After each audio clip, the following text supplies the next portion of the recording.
Fala, rapaziada. Quem nunca viu uma água transbordando da panela que tá lá no fogão? A água transborda porque ela dilata, ela aumenta seu volume conforme ela vai sendo aquecida. Isso vale para qualquer material. Vamos falar então hoje sobre a dilatação, começando pela dilatação dos sólidos. Veja aqui, por exemplo, que você vai ter essa imagem daqui, que ela mostra o seguinte: eu tenho moléculas e elas se agitam. Então elas se agitam ocupando um certo espaço. A gente aprendeu que moléculas não são coisas que ficam paradas, elas estão sempre se movimentando. Se está se movimentando mais é porque foi aquecida. Se ela for resfriada, ela vai se movimentar menos. Isso quer dizer que com menor movimento, ela vai ocupar um espaço ali menor. Você vê aqui, ó, que existe um comprimento inicial daqui até aqui. Por exemplo, L0, simbolizando o comprimento inicial. Pode ser qualquer valor, não importa. Após o aumento de temperatura, você vai ter uma maior agitação dessas moléculas, maior agitação térmica. Você percebe que elas fazem agora movimentos maiores, elas estão mais agitadas. Só que o comprimento não é mais só esse comprimento inicial daqui até aqui. Você repara que agora o comprimento vai daqui até aqui. É um comprimento, vou chamar de L, um comprimento maior, maior do que o L0 anterior. A dilatação, ou seja, o quanto que esse objeto cresceu, é exatamente essa fatia daqui, ó. Daqui até aqui. Ou seja, daqui até aqui é o que ele tinha antes, e daqui até aqui, ó, é o que ele cresceu. Normalmente, falando de comprimento, a gente chama isso de delta L. Essa é a dilatação do comprimento daquele material. A gente vai chegar lá daqui a pouco. Então, quando a gente fala de dilatação dos sólidos especificamente, você pode perceber uma coisa que é estranha. Não sei se você já viu esse tipo de imagem antes, hoje em dia não é mais comum, mas se você observar essa imagem aqui de baixo, ó, você vê que existem trilhos de trem. Aqui à esquerda tá bonitinho, mas aqui à direita, ó, tá horrível, tá todo torto. Por que tá todo torto? Lembra, se um objeto tem um comprimento e você esquenta, o que ele vai fazer? Ele vai tender a dar uma dilatadinha. Pode ser muito ou pode ser pouco, depende do material, por exemplo, depende do tamanho que ele já tiver. Mas a questão aí é que ele vai crescer, nem que seja um pouquinho. O problema é que se você trava ele aqui e você trava ele aqui, como é que ele vai crescer se você travou ele nos dois lugares? Ele vai chegar um momento em que ele não tem para onde ir, ó. Ele vai ter que fazer o quê? Ele vai ter que entortar. É o único jeito dele crescer se mantendo aqui e se mantendo aqui. Então você vê que isso é um problema de engenharia. Esse é um problema em que você não pode deixar um trilho enorme, gigante, simplesmente de forma contínua, porque vai chegar um momento em que ele vai precisar crescer. Então você veja que tem países que vão estar ali, por exemplo, com menos 20 graus, e de repente ali no verão está com 35. Olha a diferença de temperatura que você vai ter, de menos 20 para 35. Isso quer dizer que você vai ter uma estação molecular muito grande ali em relação ao que você tinha antes, ou seja, a dilatação vai ser considerável e com isso você pode ter problemas como você está vendo aqui. Como que você contorna isso? Com esse espaço aqui, ó, que você vê nas figuras de cima, que também são chamadas de juntas de dilatação. Muitas obras da engenharia possuem esses espaços, esses vãos, sejam trilhos de trem, sejam até pontes, ou sejam construções mesmo, prédios, que possuem fendas ali, que são chamadas de juntas de dilatação. São pequenos buracos que servem para poder deixar dilatar, ter espaço para dilatar, não comprometer a estrutura, não fazer com que ela quebre, com que ela se contorça ali, como você viu.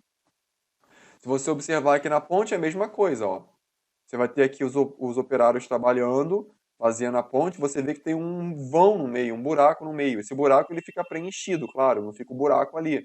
Fica preenchido com outros tipos de materiais, que têm comportamentos diferentes, que dilatam de forma diferente, aí que mantém a estrutura íntegra ali, mesmo no verão, no inverno e tal. Então é importante que haja isso para você não ter quebras ou deformações, como você viu nos trilhos de trem. Temos três tipos de dilatação. A linear é quando você fala de objetos que não necessariamente têm só uma dimensão. Tá vendo essa barra daqui? É claro que ela não tem só uma dimensão, ela não é uma linha. Ela, na verdade, é um cilindro. Então, ela vai ter ali uma areazinha aqui, um comprimento. Só que o comprimento dela é tão maior do que essa areazinha aqui, que você fala que ela é desprezível. Então, é como se ela fosse uma grande uma linha. Então, você fala que esse tipo de dilatação, quando predomina muito o comprimento, é uma dilatação do tipo linear. Você considera que é um objeto unidimensional, tais como barras, por exemplo. Você vai ter também a superficial, que são objetos bidimensionais como chapas.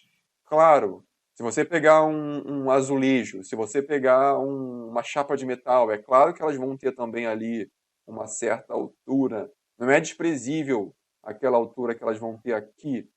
Só que como a chapa ela é tão maior nessas duas dimensões aqui, como uma folha de papel, em relação a esse comprimentozinho aqui, o que você faz? Você diz que basicamente é uma coisa bidimensional, uma folha de papel. Então esse objeto aqui é bidimensional, a dilatação superficial. Então são objetos como chapa. Então se falou de barra, é linear. Se falou de chapa, superficial, tem duas dimensões. E já quando você considera todas as dimensões, está falando de volume, dilatação volumétrica.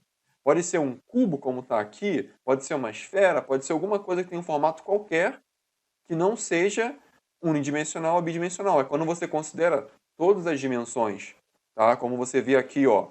Você aqui vai ter uma largura, você aqui vai ter uma altura e você aqui vai ter uma profundidade. Então as três dimensões contam: largura, altura e profundidade, seja qual formato for. Então você tem três tipos de dilatação, mas eles são muito parecidos entre si. Então temos três tipos de coisa que importa quando a gente fala de dilatação. A primeira delas é o tamanho, tá? Por exemplo, você tem uma barra que tem 10 centímetros. Esse é o comprimento inicial da barra. Vamos dizer que essa barra, ela dilatou, ela aumentou. Ela aumentou o seu tamanho, ó, daqui, e ela conseguiu dobrar até aqui. Vamos exagerar. Então você vê que essa barra, ela dobrou de tamanho. Isso porque a barra tem esse tamanho. Agora considere que você tem aqui uma barra, ó, que ela já é muito maior. Ela é muito parecida, é o mesmo material, tudo igual, só que ela é mais comprida. O que vai acontecer quando essa barra dilatar? O dobro. Repara que ela vai ficar com um tamanho muito, muito maior, ó. Se essa parte em verde é a dilatação, se isso aqui é a dilatação, compara essa dilatação aqui com essa dilatação aqui. Essa daqui é muito maior. Por quê? Porque, proporcionalmente, se uma aumentou o dobro, a outra aumentou o dobro. Beleza, foram a mesma temperatura dilatada, a mesma coisa e tal. Só que quando você olha para o tamanho inicial delas, o tamanho original, o dobro de uma é diferente do dobro da outra. Tá? Mesma coisa que eu te falar assim, você tem uma barra de 1 metro. Se essa barra de 1 metro ela dilatar 10%, o que você vai ter? Você vai ter uma barra que vai passar a ter 1 metro e 10 centímetros, ou seja, 1,10 metros. É, cresceu, mas esses 10% também não é nada, ó, de outro mundo. Agora, se a barra tiver, por exemplo, 10 metros, e eu te falar, ó, essa barra é igualzinha, ela aqueceu a mesma coisa, ela foi dilatada de 10%. Isso não quer dizer que ela vai crescer só 10 centímetros, porque 10% de 10 metros é 1 metro.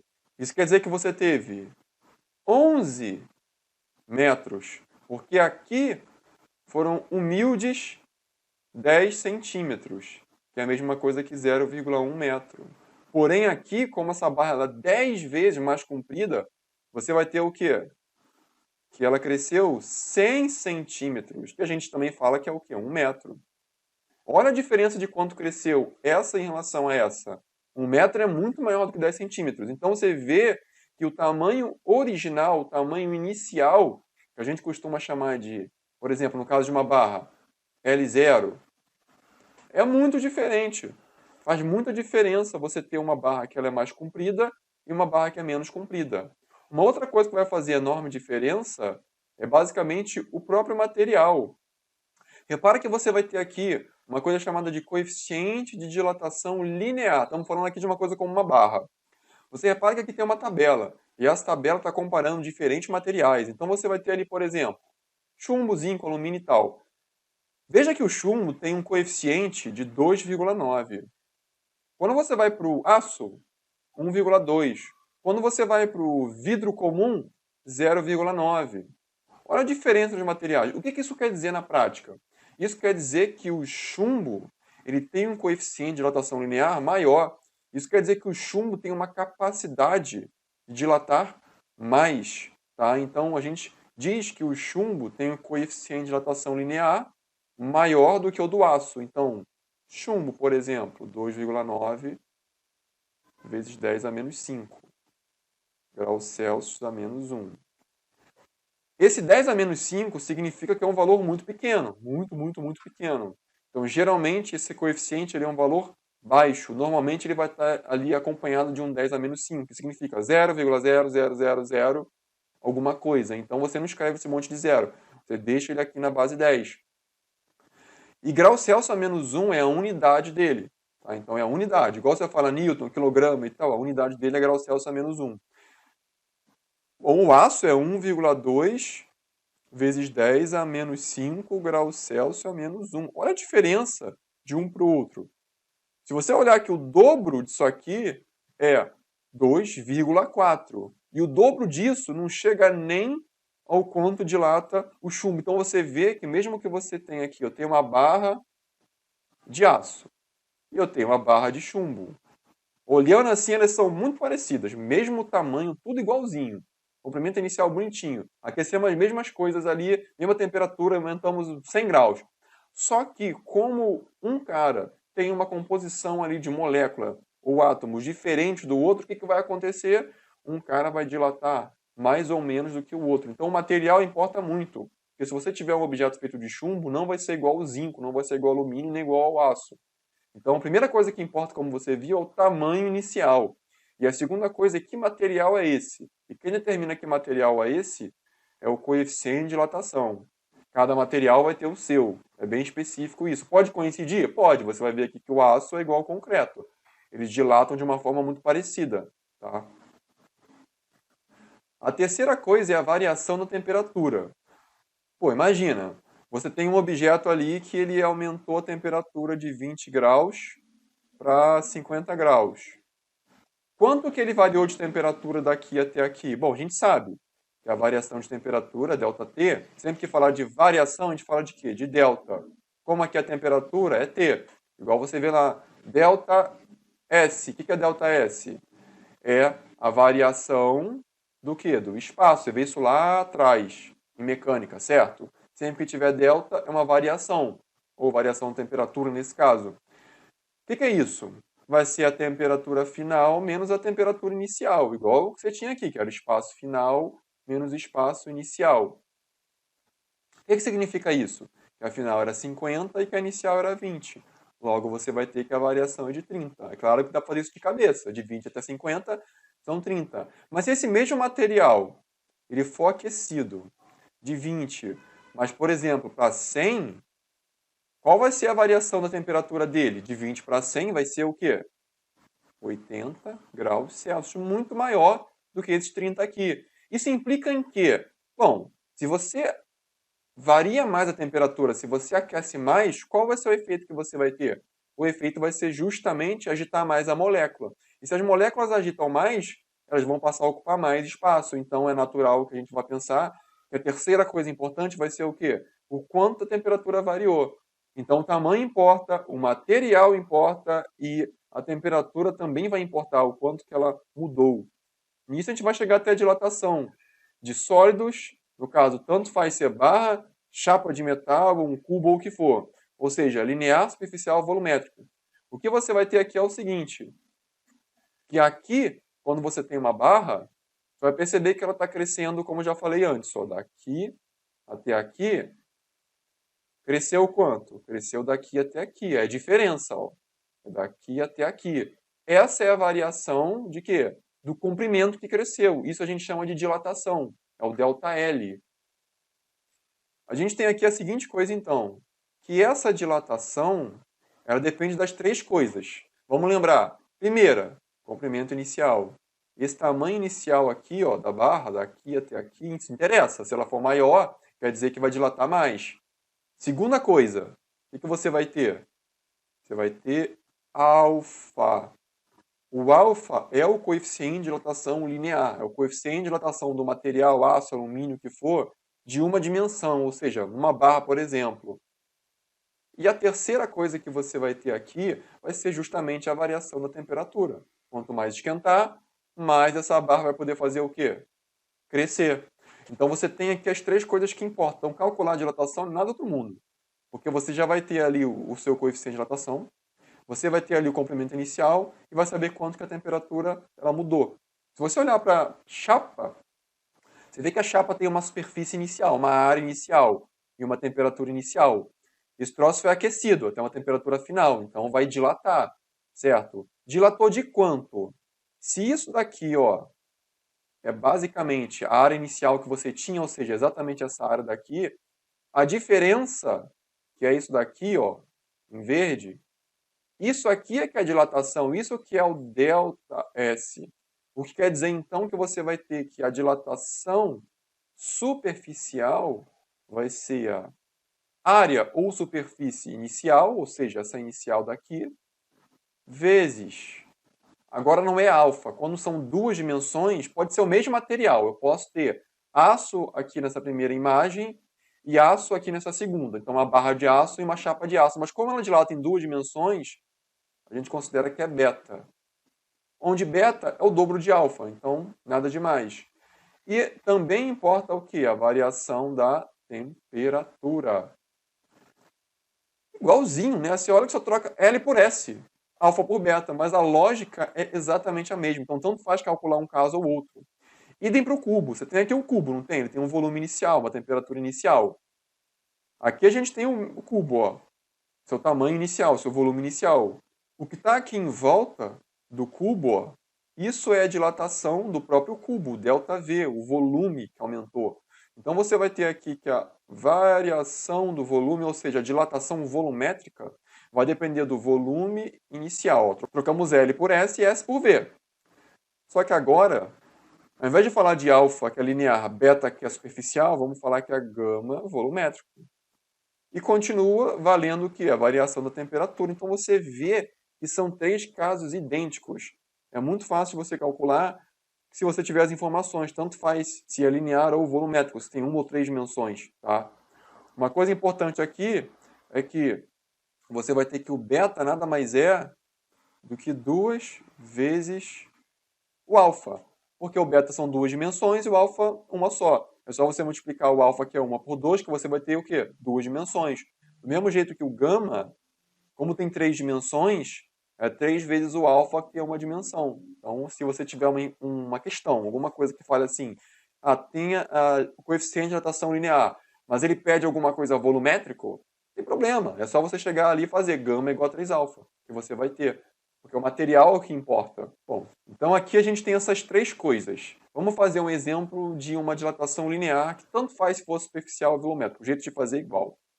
Qual é a dilatação linear? Ou seja, quem é o delta L, sabendo que o comprimento inicial for 2 e que a temperatura aumentou. Ou seja, ela variou, ela saiu de um ponto mais baixo para um ponto mais alto. Variou de quanto? De 70 graus Celsius. Então, esse é o delta T. Considerando, então, que o coeficiente de dilatação linear, ó, é uma barra, então é linear, é alfa igual a 2,2 vezes 10 a menos 5. Para calcular o delta L, ou seja, dilatação, o que a gente vai usar? A gente vai usar isso aqui, dilatação linear. Quem é o comprimento inicial L0? O L0 é 2 vezes alfa, aqui, ó. Quem é o alfa? É o coeficiente de dilatação linear, que é 2,2 vezes 10, bota o número completo, não pode esquecer que ele é vezes 10 a menos 5. Vezes a variação da temperatura, que é quanto? A variação da temperatura é de 70 graus Celsius. Isso quer dizer que o seu ΔL vai ser feita a multiplicação aqui de 2, que é um número, com 2,2, que é um número, e com 70, que é um número. Isso daqui não é número, isso daqui é só casa decimal. Então a gente vai multiplicar os números. 2 vezes 2,2 vezes 70 dá 308. E repete a base 10. Como aqui você vai ter um comprimento inicial L0 em metro, a dilatação também é em metro. Então você veja aqui que dá para melhorar isso? Até dá. Como é que você melhora esse tipo de questão? Como é que você deixa a resposta mais bonitinha, às vezes igual uma múltipla escolha? Como você está vendo que aqui é 308, Normalmente você faz o quê? Notação científica. Então, ΔL é igual a... Como é que é a notação científica? Você vai colocar 3, vírgula, e repete o resto. Só que para fazer isso, o que você teve que fazer? Você teve que pegar e colocar uma vírgula aqui, mas para fazer isso, você vai ter que ter quantas casas ali que você andou, ó. O número é aqui. É como se a vírgula estivesse aqui, ó. É como se você pegasse essa vírgula e fizesse o quê? Andasse com ela para cá e com ela para cá, até chegar no 3. Você andou com a vírgula 2 vezes. Tá? Então você saiu de 308 para 3,08. Se você está perdendo casas, onde é que você vai ganhar essas casas? Aqui. Se você tem um menos 5 aqui, casas decimais, ali na base 10, e você voltou 2 casas, isso quer dizer que elas vão para onde? Elas vão para a base 10. O que vai significar que menos 5 menos 2 vai dar menos 3. Então aqui é um jeito de você escrever notação científica. E isso daí é treino, tá? Olho clínico e treino. Então você pode escrever desta forma que vai estar certo. Tá? É o jeito mais bonito, vamos dizer, de escrever. Então você vê que a dilatação da barra é pequena. Ela tem 2 metros e ela só cresceu 3,08 vezes 10 a menos 3. Então ela cresceu 0,00.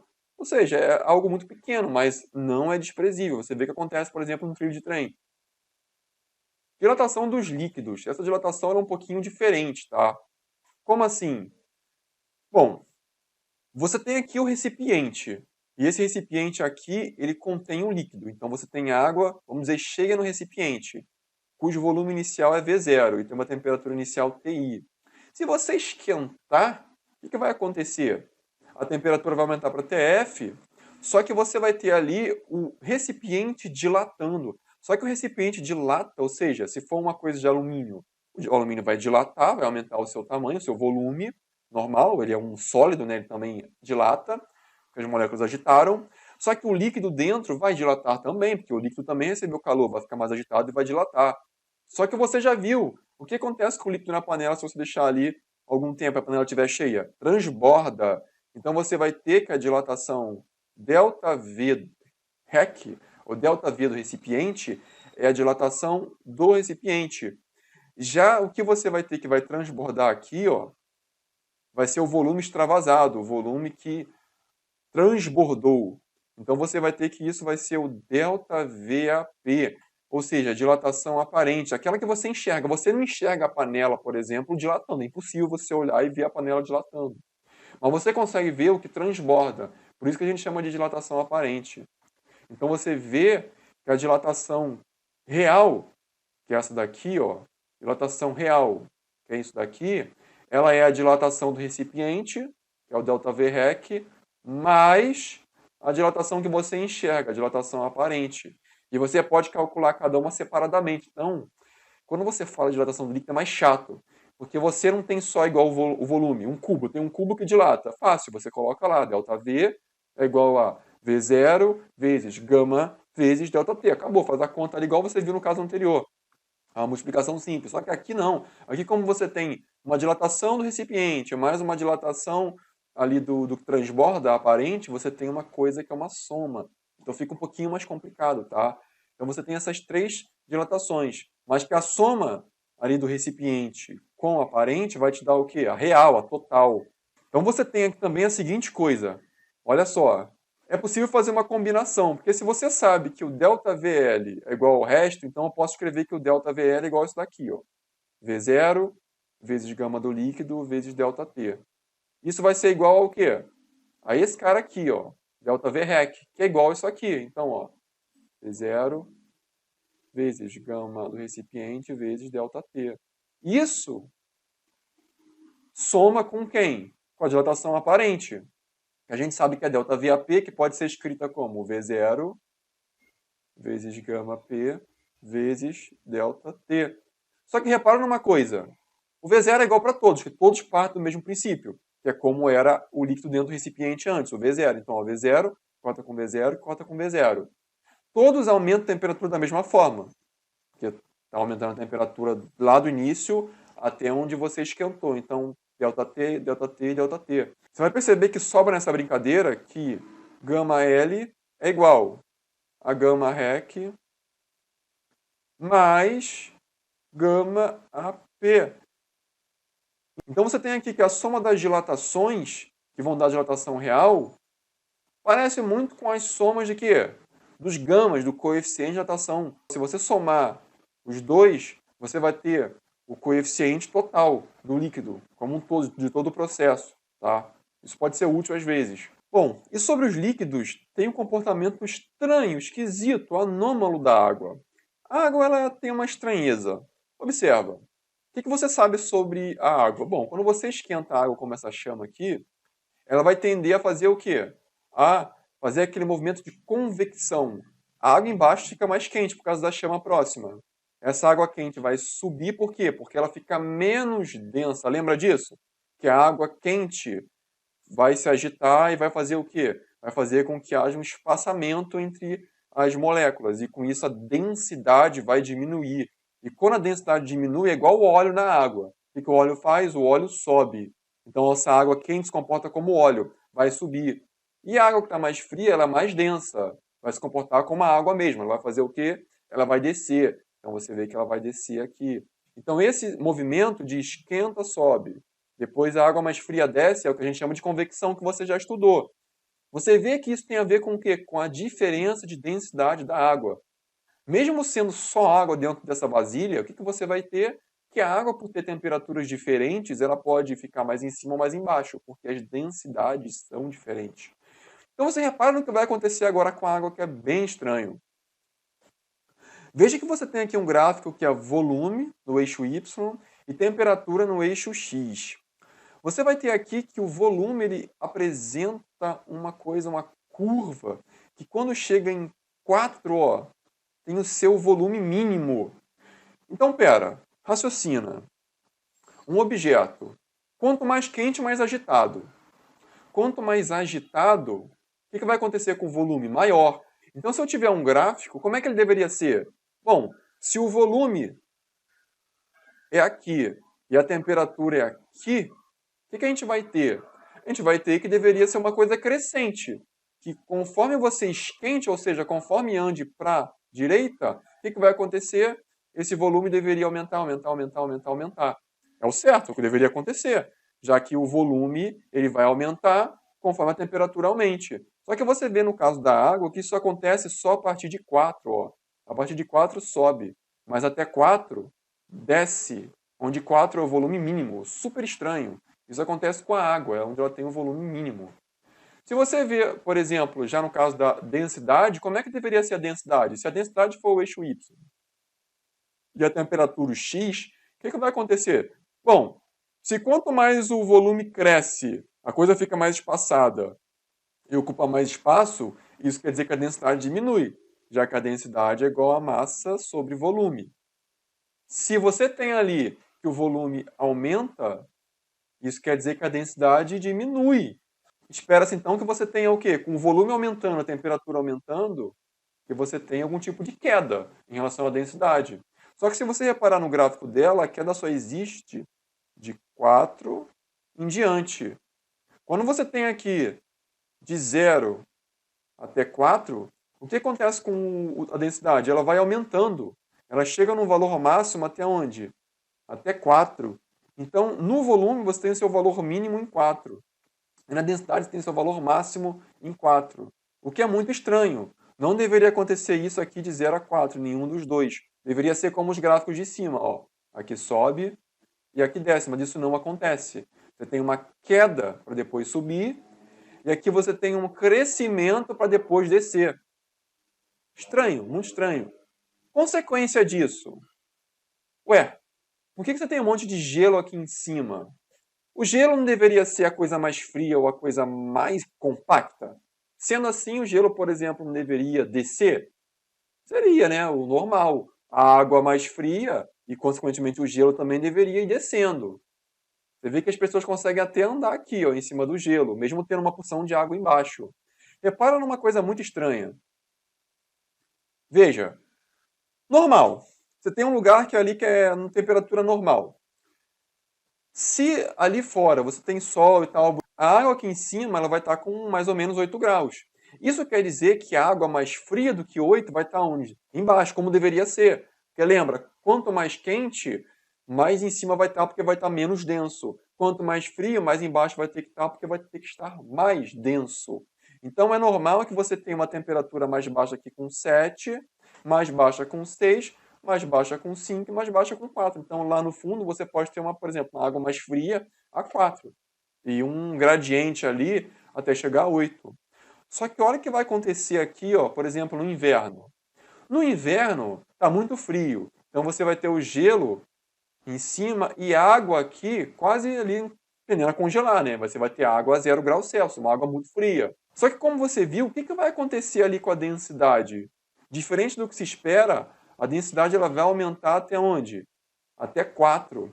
Então isso quer dizer que em 4 ele vai ter uma densidade maior e vai descer. Então 1 vai ter a densidade maior do que 0. 2 vai ter maior, 3 vai ter maior e 4 vai ter maior. Então você vai ter que o 4 vai ficar no fundo.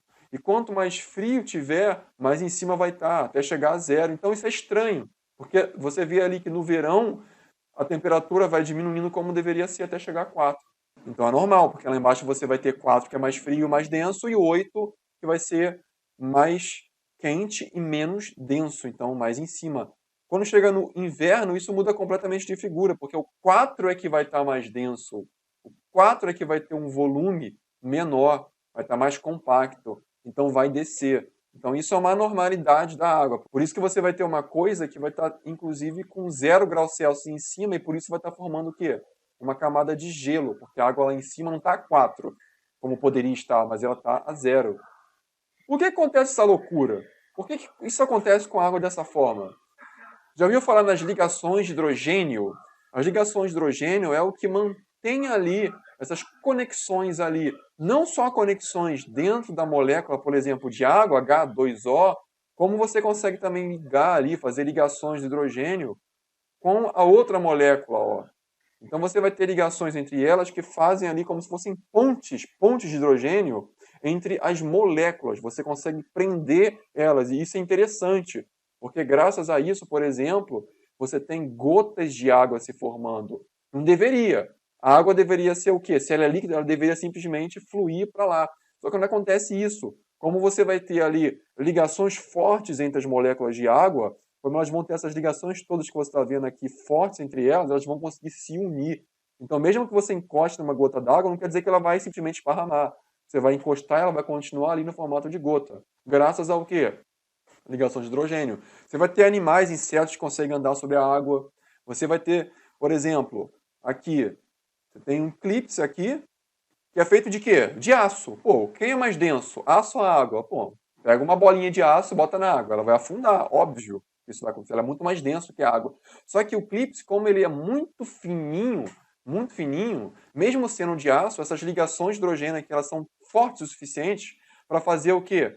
Para conter. Consegue conter ali, mesmo uma coisa com uma densidade maior. Claro, depois, se for uma coisa uma bola de aço, aí é claro que vai afundar, mas no caso daquilo ali, a ligação é tão forte que consegue até conter. Isso é interessante. No caso que você vai ter ali, daquela loucura acontecendo em relação à água, por que isso acontece ali de 0 a 4 graus? Porque de 0 graus Celsius, especificamente até 4 graus Celsius, o que você vai ter é que as ligações ficam mais fracas. E o que quer dizer isso? Bom, se a ligação ficar mais fraca, o que vai acontecer com a água? A água ela vai ficar mais próxima, então você vai ter uma molécula de H2O, que ao invés de estar mais distante dessa molécula de H2O, elas conseguem fazer o quê? Elas conseguem se aproximar. E se elas se aproximarem em relação a isso daqui, o que acontece com o volume? O volume diminui. Então esse volume aqui, ele é menor do que esse volume aqui. E o que acontece quando o volume é menor? Quando o volume é menor, fica mais denso. Então você vai ter aqui que a água a 4 graus Celsius, ela tem um volume que vai ser o quê? Menor, e com isso fica mais denso, e com isso ela faz o quê? Afunda no lago congelado, por exemplo. Então você vê que tudo é por conta dessa ligação de hidrogênio. Nesse caso, porque ela está mais fraca, mais próxima dos 4 graus Celsius. Tá? Então, galera, por hoje é isso. Estude bastante. Tchau, tchau.